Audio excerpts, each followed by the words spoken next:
ആവേശം വിതറി കൂത്താട്ടുകുളം കാക്കൂരിൽ കന്നുപൂട്ട് മത്സരം.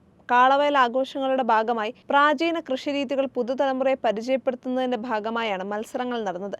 കൊട്ടാരക്കര, പത്തനംതിട്ട, കൊല്ലം എന്നിവിടങ്ങളിൽ നിന്നുള്ള സംഘമാണ് കാക്കൂരിലെ കാളവയൽ നഗരിയിൽ കന്നുപൂട്ട് മത്സരത്തിന് കാളകളുമായി എത്തിയത്. കയറിട്ടടി, സ്പീഡ് എന്നിങ്ങനെ രണ്ടിനങ്ങളിലായാണ് കന്നുപൂട്ട് മത്സരം നടന്നത്. കയറിട്ടടി മത്സരത്തിൽ ആദിദേവ് പാലാഴിച്ചിറക്കര കൊല്ലം 7.12 സെക്കൻഡ് കൊണ്ട് ഓടി ഒന്നാം സമ്മാനവും, ശ്രീനിധി ശ്രീനികേതം കുളനട 7.13 സെക്കൻഡ് കൊണ്ട് ഓടിയെത്തി രണ്ടാം സമ്മാനവും, ആദിദേവ് പാലാഴിച്ചിറക്കര കൊല്ലം മൂന്നാം സമ്മാനവും കരസ്ഥമാക്കി. സ്പീഡ് മത്സരത്തിൽ 1ഉം 2ഉം സ്ഥാനങ്ങൾ ആദിദേവ് പാലാഴിച്ചിറക്കര കൊല്ലം നേടി. കൊല്ലം, പത്തനാപുരം, കൊട്ടാരക്കര എന്നിവിടങ്ങളിൽ നിന്നെത്തിയ പ്രത്യേക സംഘമാണ് മത്സരങ്ങൾ നിയന്ത്രിച്ചത്. കാളവയൽ സംഘാടക സമിതിയുടെ ഭാരവാഹികളായ Thirumarady panchayat president Johnson Varghese, Pampakuda block panchayat president Naveen George, Binoy Kallattukudy, Sinu Kakkoor എന്നിവർ നേതൃത്വം നൽകി. മത്സരം കാണാനായി വിവിധ പ്രദേശങ്ങളിൽ നിന്നായി ആയിരക്കണക്കിന് ആളുകൾ എത്തിയിരുന്നു.